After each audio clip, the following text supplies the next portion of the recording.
Hello, my name is Kevin Leonard. Hello, I'm a little nervous. I'm Raj Vora. All right, today we're going to talk about how to get distracted easily to get out of certain awkward situations. So what we're trying to say is that certain situations can be awkward, and we're going to teach you how to get out of them quickly.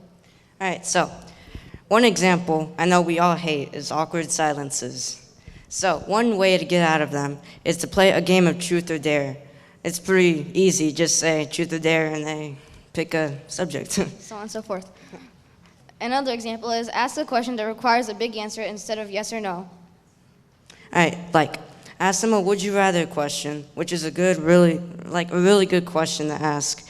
So you give two options and then they pick, and then you ask them to explain why they picked it for them to keep on talking forever and ever. Another example could be when someone asks you an awkward question like, who do you like? Wink, wink. To get out of this situation, look around the room and find something really unusual going on, like someone falling or something like that, and then comment on that situation. And before you know it, you'll start laughing, and yeah, you will start talking about that.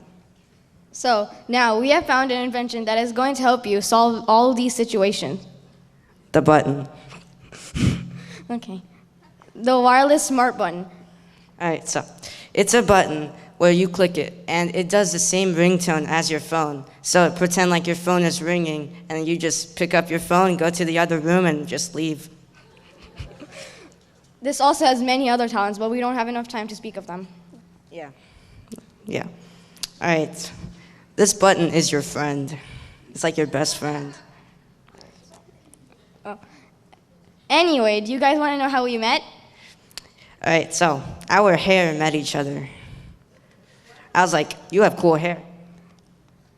Thanks. One of you best friends? Yes, definitely. Okie dokie. Yup, sure yo. We just got out of an awkward situation right now Yeah. by doing something really weird. That's how it's done. Okay, sorry, got a little carried away there. What those two boys just did was actually a speech. And so prepare to have your mind blown by the persuasiveness and eloquence of our speeches. We guarantee that you will view many subjects in a new way after you hear these. Every day, thousands of people try to be cool and fail miserably. Take Aiden here, for example. You're pretty cool, right? Wrong. You're one of the most pathetic little boys I've ever seen. Oh, man. Don't worry, we'll teach you to be as cool as us, but first, lose the hat.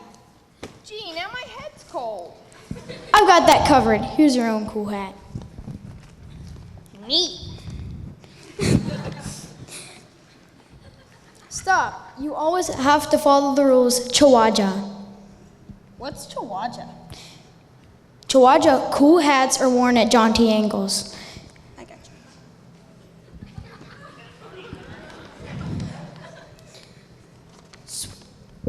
Surely I'm cool now. Not even close. Here, put these on. Cool sunglasses? Not sunglasses, Aiden. Shades. Shades? Yes, Aiden, shades. Am I cool now? Not quite. You've come a long way, but you still need a bit more help. Let's work on stance. Oh, I've got a cool stance. Ah! No. You're doing it all wrong. Copy me. You need to have as little back support as possible. Am I cool now?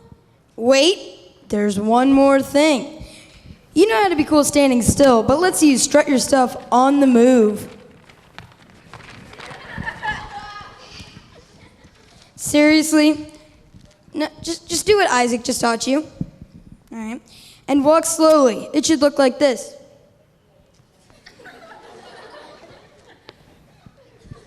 Wow. Here you go. Good. I think you can be considered cool. Yay! On second thought, keep working on that.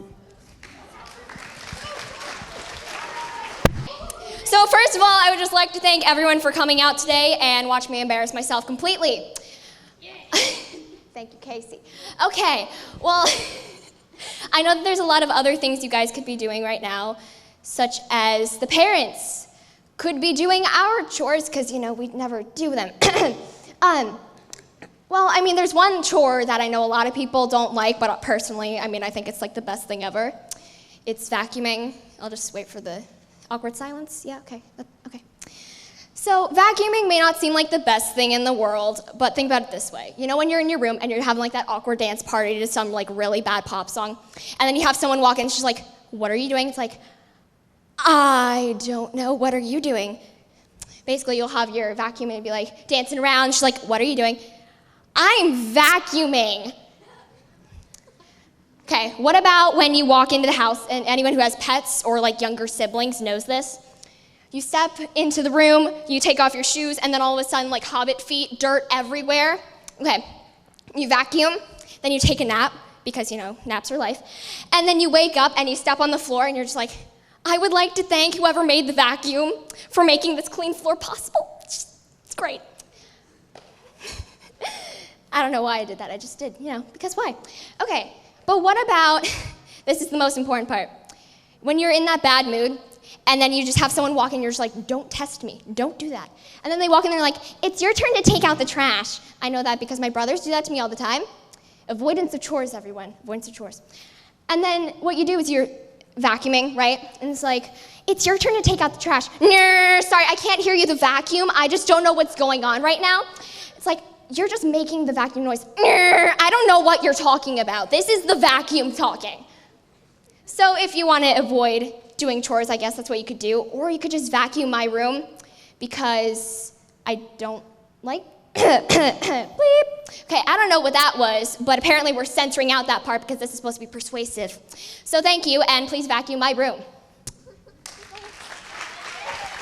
If you have any free time after school, I have the best idea for what you can do. You can water the plants for me. Watering the plants would be a much better alternative idea than watching TV or eating snacks all afternoon.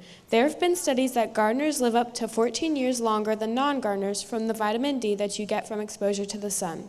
When you water plants, you also get a good amount of exercise from walking up and down the yard and lifting up pots. So if your parents ever tell you to go outside and get exercise, you will always know you can come water my plants for me. If you want to deny my offer to water plants because of the dirt, there's no need to worry anymore, because dirt can actually be good for you. Soil is an incredibly rich source of natural bacteria, minerals, and microorganisms. Touching the soil regularly exposes the body to beneficial microorganisms that can boost your immune system. And so those are the reasons you should water my plants.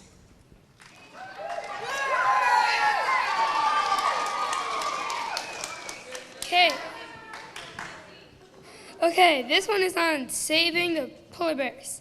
You can help contribute to this cause. Before you waste your change, please pause. Polar bears' homes are melting away. Please, you can help today. All these polar bears are dying. More people should help. I'm not lying. You can even help with a quarter. Their home is wasted like it got hit by a mortar. We need to stop taking their pelts. Focus on the real problem. Their whole home is going to melt. Mission Endangered is afloat. Soon that's where you can drive your boat. They're fighting for scraps of food. That's what can put them in a grumpy mood. If you just give them a nickel, dime, or even $1, I bet your love will grow taller and taller. Hi, today I'm going to do my obstacle paragraph on crashing. One of the hardest obstacles in my life was getting over crashing on my motorcycle. Me and my dad were riding on our motorcycles in the Appalachian Mountains when we came upon a big hill full of rocks, a little bit larger than a fist. I thought I could do it, so I went for it. Midway up the hill, my wheel hit a large rock, and I jerked toward a tree, where the tree hit my motorcycle. But of course, I flew off the motorcycle and slammed my forehead straight into a branch, almost poking my right eye out. After the crash, it took me a while to get over crashing, and I realized that crashing is just part of life, and motorcycling. Since I really like motorcycling, I knew I had to get over the fear of riding.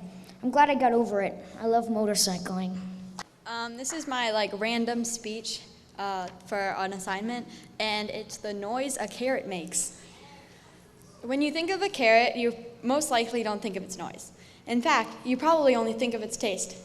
That's because carrots live most of their lives quietly growing in the dark and damp ground.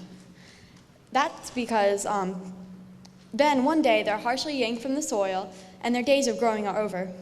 But being humble vegetables, they don't whine or say ouch. for there's no time to. They're rushed to the store, and then they're jammed together, maybe next to some loud eggplant, but they don't complain. Then the day comes when they're pulled off the shelf, thrown in a cart, paid for, brought home, and put in a fridge. They are still mute, but they quietly prepare. They're getting ready for something big. Finally, the big day comes. They are eaten, but they definitely don't go quietly. Crunch, crunch, munch, munch. Their days of being timid are over. As the carrots say goodbye to life, they just want you to know that carrots aren't the calm and collected vegetables they seem to be. They're the noisiest ones of all.